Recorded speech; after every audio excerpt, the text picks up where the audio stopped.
Hey, it's me, the narrator checking in to prove I'm still alive. As you can imagine, I spend a lot of time alone on the run. Like, almost entirely. And what do I do with my time? Well, the same as you. I daydream, I research, and I listen to podcasts. While I can't share my research just yet, and I would never share my daydreaming, I am willing to share what I'm listening to. There's a new true crime show that I am loving and I think you'll love too. It's called A Most Audacious Heist. A Most Audacious Heist is a gripping true crime story filled with ambition, risk, and obsession as it follows the exploits of a 19th century empress and a 20th century thief. Their fates are intertwined by the same dazzling treasure, a perfect cluster of diamonds known as the Sisi Star. On one hand, we have Empress Elisabeth of Austria, who loves her jewels and uses them to defy rules and carve out her own legacy of beauty and power. And on the other hand, we have the petty crook, Daniel Blanchard. The episode we have for you today is the first in the series, and it's hosted by Sarah Jones from the award-winning podcast Black and Blue. In this episode, Daniel Blanchard sees the crown jewel as a tourist and becomes enamored by it. This is the challenge he's been waiting for. He concocts a plan to steal it in a daring, high-stakes nighttime parachute jump. He knows that if he can get his hands on the star, he will finally be launched into the criminal big leagues. Of course, his exploits unleash an international manhunt as determined police attempt to track Daniel down. Somehow, each time he manages to elude them. But how long can the Sisi Star stay lucky for Daniel? Listen and find out, and then search for A Most Audacious Heist wherever you're listening right now. Good luck.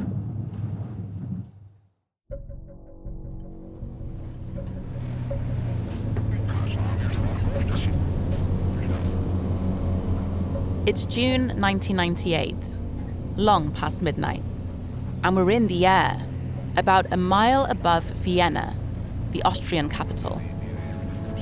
In a small plane, a slight man squats on the floor.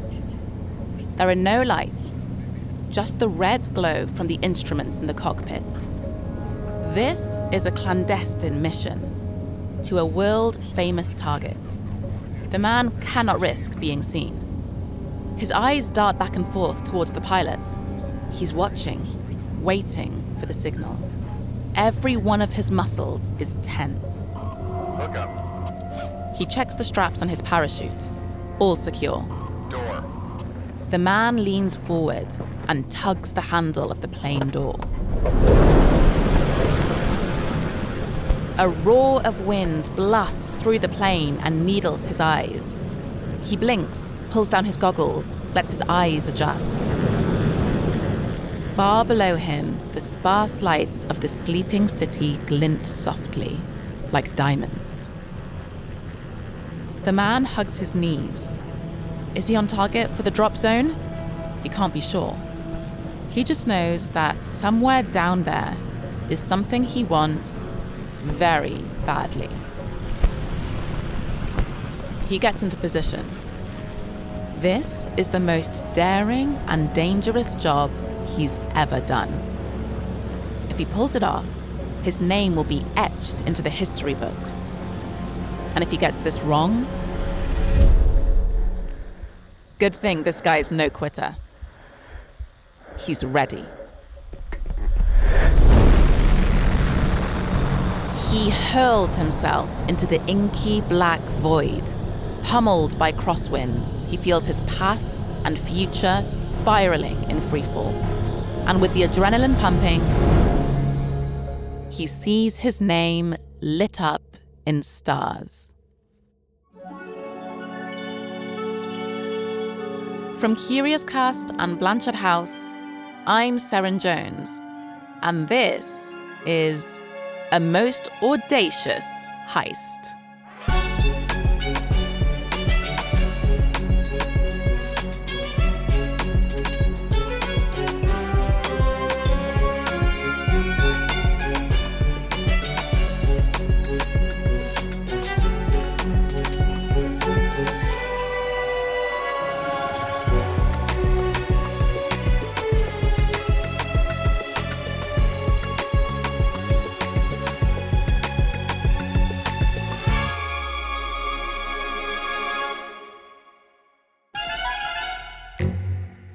Episode 1. Shoot for the moon. You can see the scales here. The scales were extremely 36 hours earlier, and we're in the Schönbrunn Palace in Vienna. Once upon a time, this was the summer residence of the Imperial Habsburg family, the most powerful family in Europe, who ruled not only Austria, but huge swathes of the continent for 6 centuries, with their incredible wealth and those unfortunate Habsburg jaws. But they're long gone, and these days the palace is just a museum, a magnet for tourists. We're following a couple of young newlyweds, honeymooners from Canada, on the European trip of a lifetime, ticking off every must-see site in the guidebook.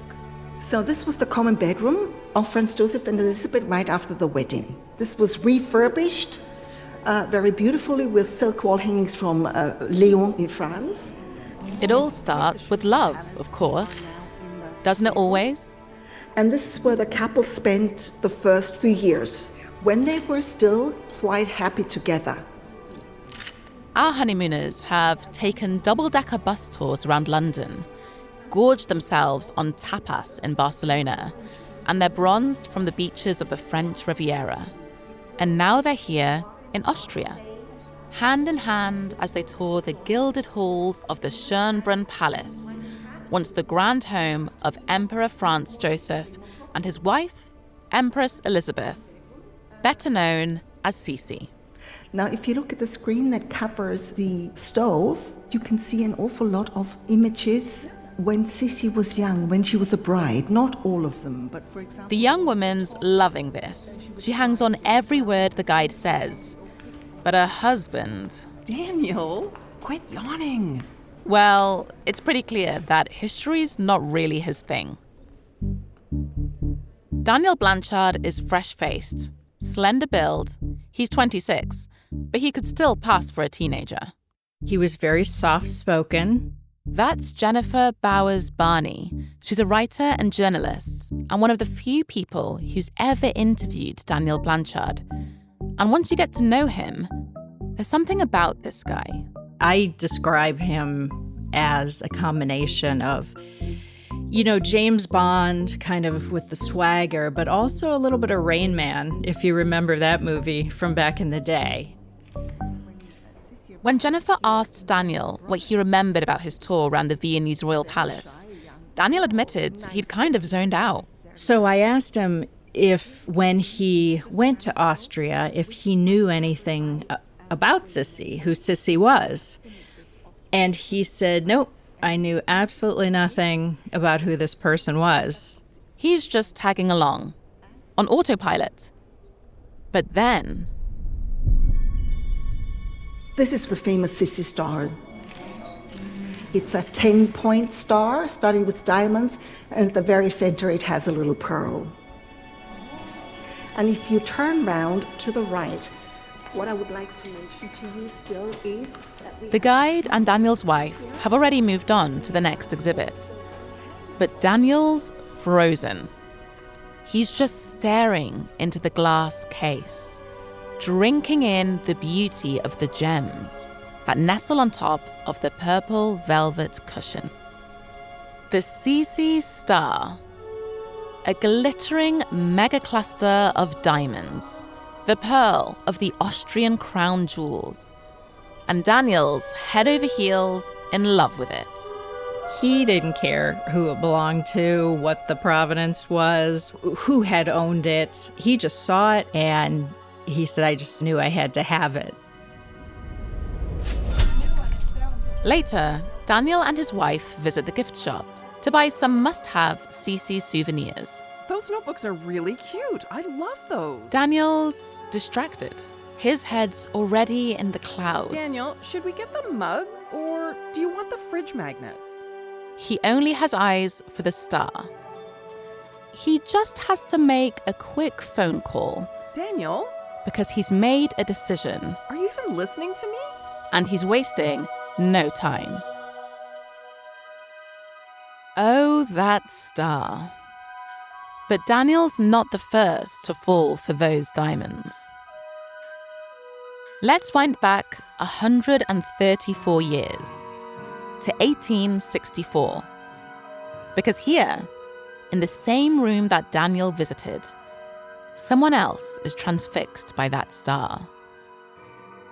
A tall, slender woman with long, glossy chestnut hair. Empress Sisi herself. She's almost exactly the same age as Daniel, just turning 27. And for her 27th birthday, her husband, Emperor Franz Joseph, the most powerful man in Europe, has given his enchanting wife the most bedazzling gift.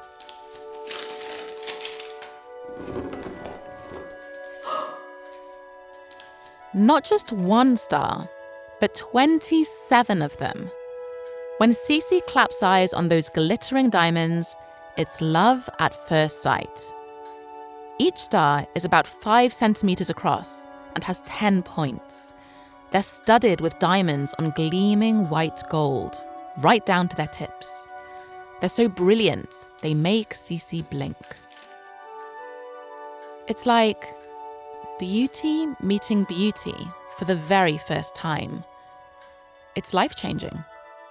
There's a magical alchemy to the combination of Sisi and the star. One needs the other. They are the perfect, almost fatal partnership.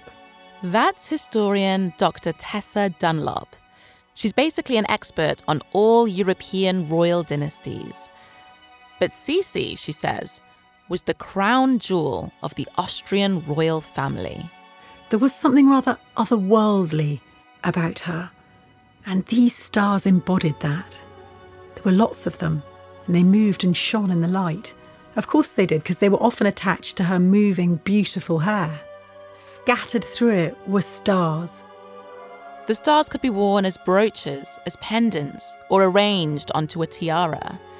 But Sisi wanted them only in her hair, as if the night sky had rained its celestial light down on her. It was almost like she was the metaphor for heaven.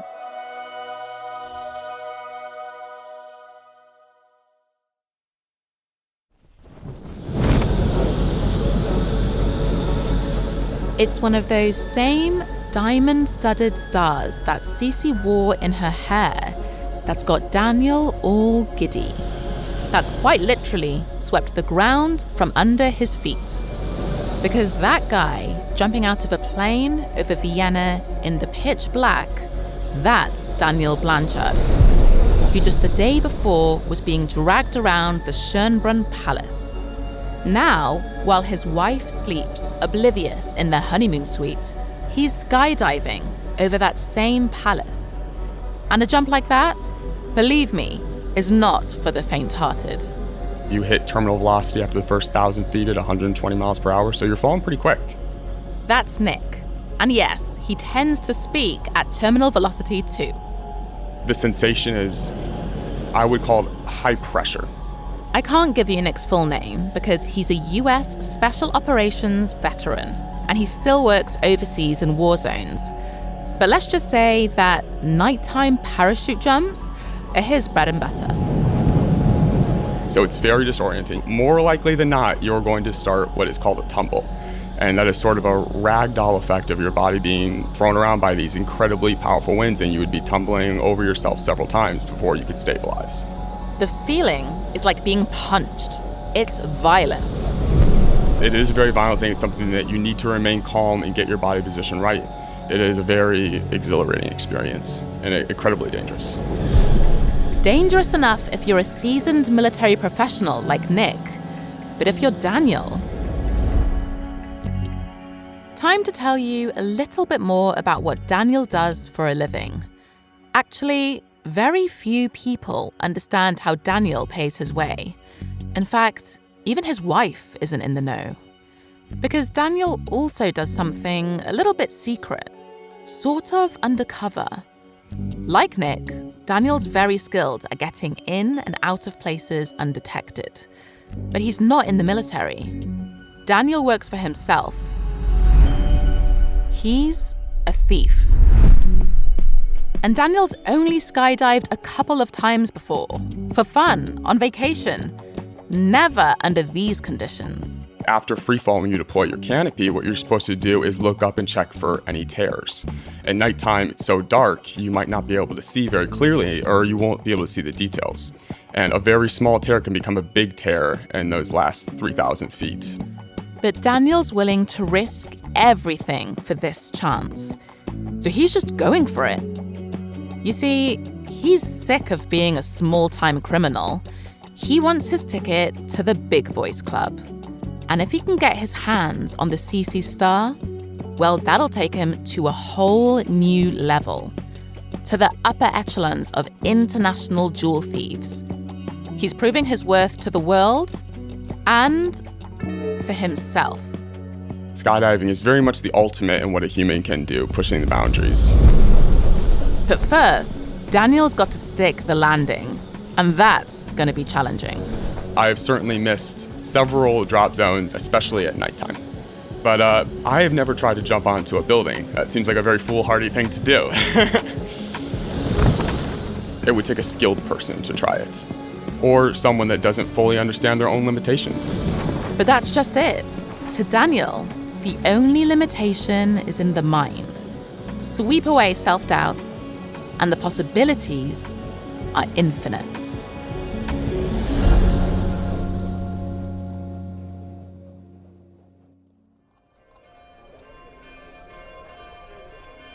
It's 2 months since Empress Sisi received her special stars, and today she's giving them their first public outing at her brother's wedding. The bride and groom make a lovely couple, picture perfect. But the problem is, no one's looking at the bride and groom. All eyes are elsewhere. All eyes are on the sister of the groom, on Empress Sisi, who stands ethereal, with a galaxy of stars suspended in her hair. People went insane. It's the first time Sisi has worn her stars in public. Royal historian Tessa Dunlop says she's a knockout.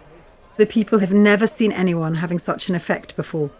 The stars in her hair, they're as big as a child's fist. And Sisi does what one must never do at a wedding.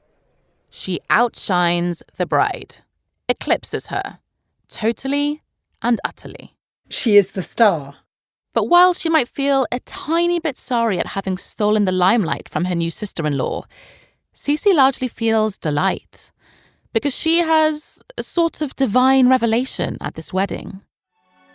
She realizes the stars give her something, a magic, influence, power.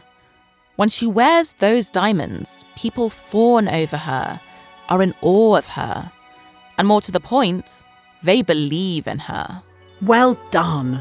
And quite suddenly, in the twinkling of 27 stars, Sisi believes in herself too. From now on, she's no longer just an empress. She's a goddess.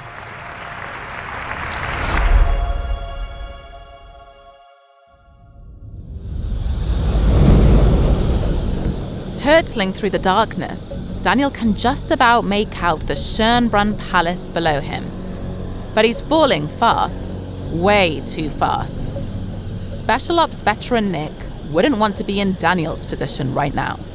A city like Vienna, there's power lines there, and if your parachute hits a power line, you're done. That's it. It's over. Somehow, Daniel avoids electrocution, but he has no idea when he should flare, or basically slow down the parachute to break his fall. The ground's getting closer. Maybe about now? He pulls the toggle. If you're nervous and it's at nighttime and you're doing a robbery, you might flare too early. And if you flare too early, you will find yourself suspended in air just above where you want it to be. And then you're kind of at the mercy of the winds. And you could very easily be blown off that building, and now you have a whole nother set of problems. Daniel flares too early. He lands on the palace roof all right, but he was aiming for a flat ledge. Instead, he's blown sideways onto the pitched roof. It's steeply sloped, It's also tiled, which makes it extremely slippery. And did we mention at the end of the slope, there's a 4-story drop? When he did land, he slid toward the edge of the roof, but was able to stop himself. And he must have been very quiet to see, did anybody see me? Am I good? He holds his breath. Then, steadying himself against one of the huge stone urns that flank the roof, he gingerly peeps over the edge. The sweeping gravel driveway lies empty. The manicured grounds are 500 acres of inky stillness. There were no sirens, and nobody came yelling and screaming, so he realized that he had made it. Stuffing his parachute into his bag, Daniel slowly begins to edge his way along the roof's railings. There are over 1,400 rooms in this palace, but Daniel's interested in only one. When he's sure he's above it, he swings his leg over the edge and eases himself over the side. He shimmies down the stonework, legs gripping the column, while his feet search for the ledge under the window. Not just a window, actually. The window. The window of Empress Elisabeth's sitting room, where Daniel knows the Sisi Star is sitting in a glass case, waiting for him. Ever so gently, inch by inch, he prizes open the window. This guy, he was a ballsy guy. He would be able to go and do things that other people would be nervous to do. I'll introduce you properly to Gordon Schumacher later on. Right now, you just need to know that Gordon has never met anyone quite like Daniel before. This guy was just like a James Bond. Daniel sweeps one final glance over the vast grounds of the palace. Then in true 007 style, he swings his legs over the windowsill and jumps. The adrenaline had to be off the charts. And I'm sure at that point, his heart must have been beating out of his chest.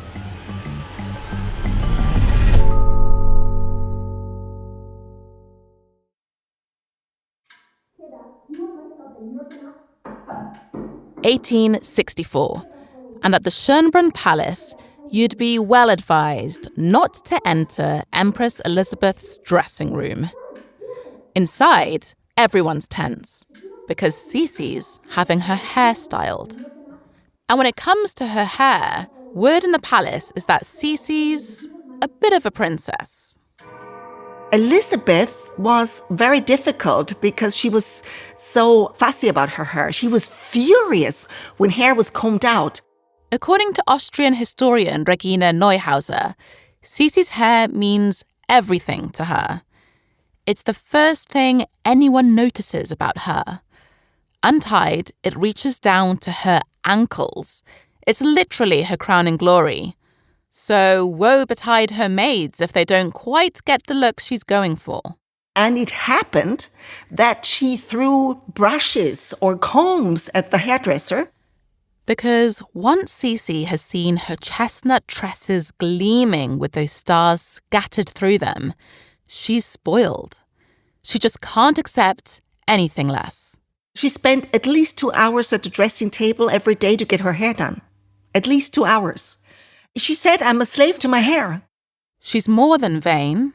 She's obsessed. She had some signature coiffeurs or hairdos that were very difficult to copy. She wanted to accentuate, underline her natural, pristine beauty, her magnificent hair. So imagine the preparations when it's time to have her official imperial portrait painted.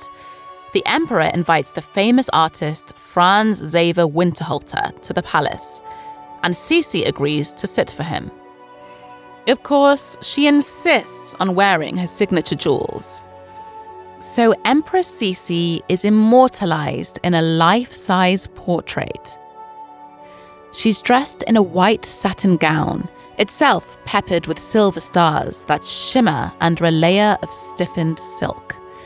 Even her moon-white shoulders gleam, and her glorious dark hair hangs heavy down her back, intricately braided and lit by 27 diamond stars. The Empress looks out from the canvas with a satisfied Mona Lisa smile. The stars, the diamonds, the way they shine, that just make her shine even more. It's part of the heavenly sphere in a way. The picture's reproduced, and that star-studded image is sent all over the world. And pretty soon, she's gone viral. Sisi becomes a star herself. This is what appealed to her. It's this fantastic fantasy that she weaved around it. An influencer, an icon, a fairy queen. The diamond standard against which all beautiful women now measure themselves. She was the star of her time.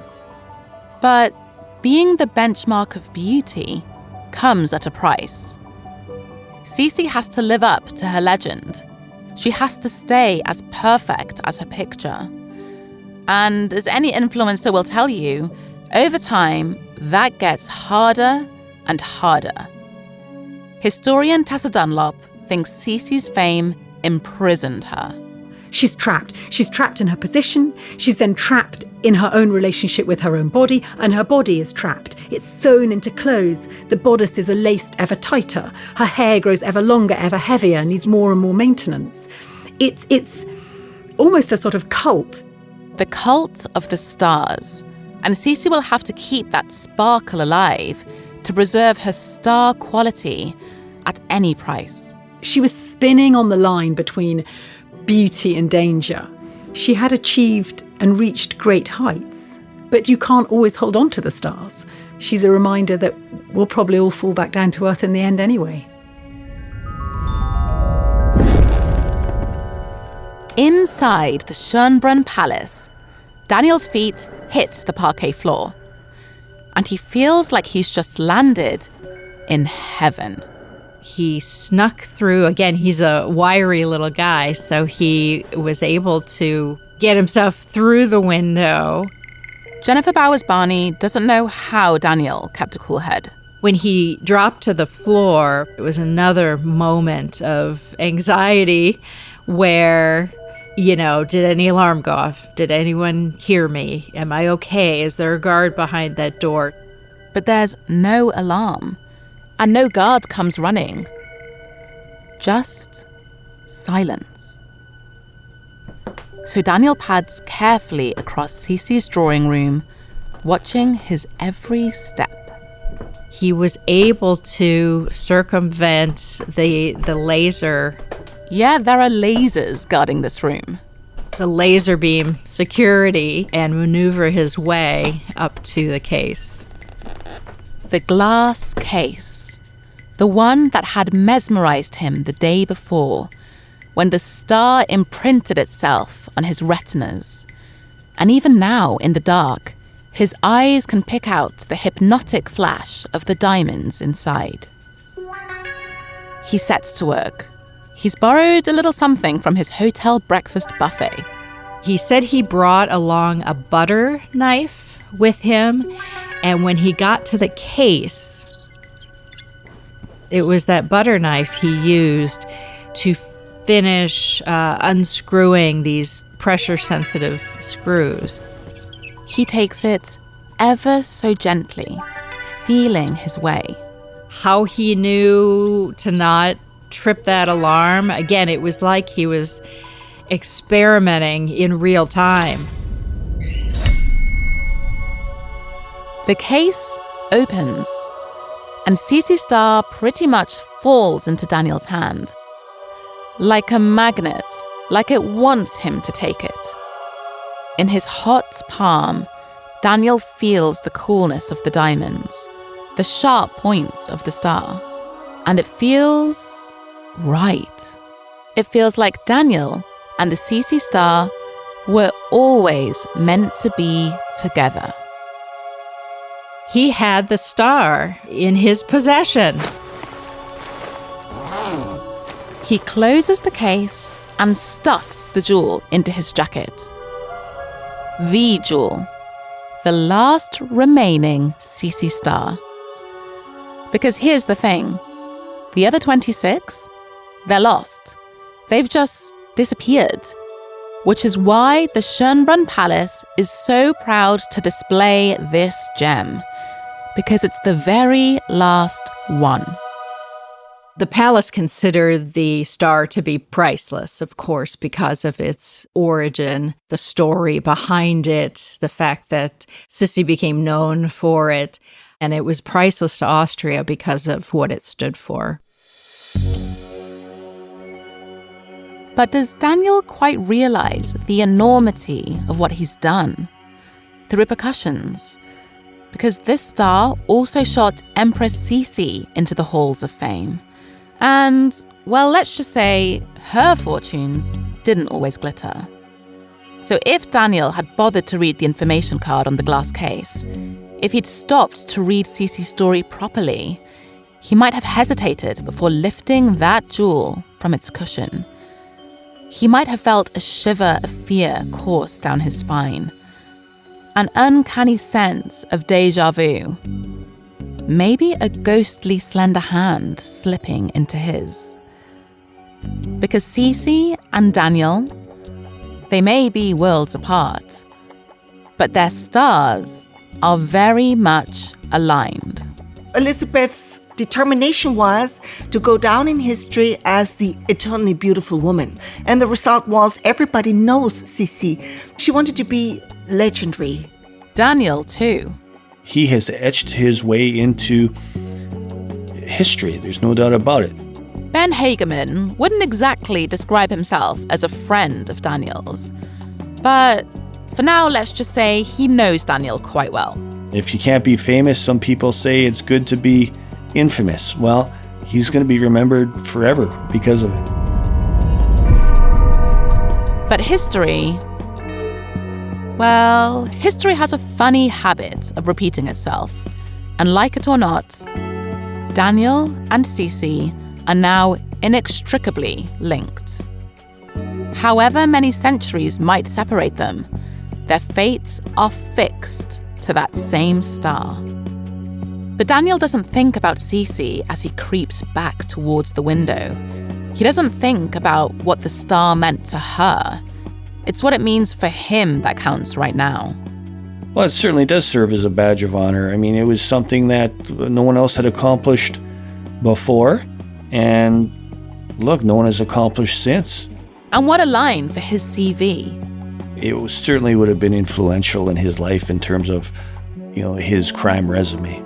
And I'm sure there's other players out there who've done similar. But boy, this guy was good at it.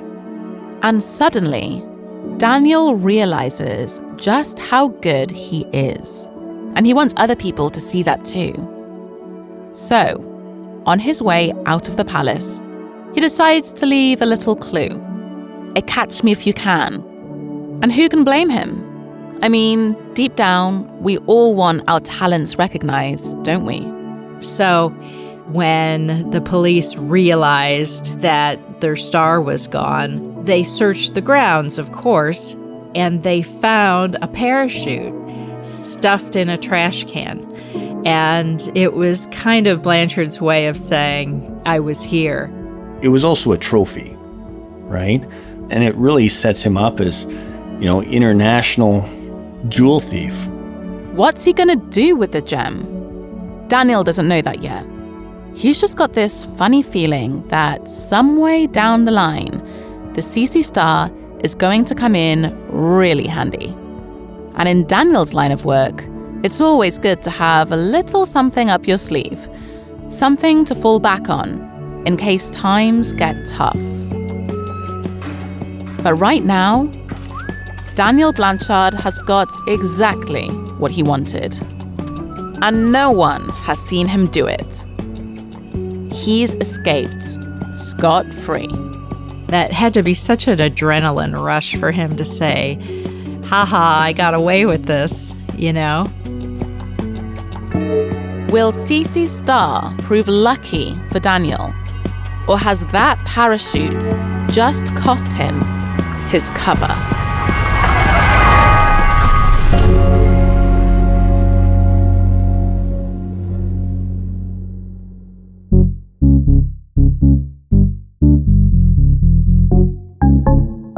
You've been listening to A Most Audacious Heist, a Blanchard House production for Curious Cast, hosted by me, Seren Jones.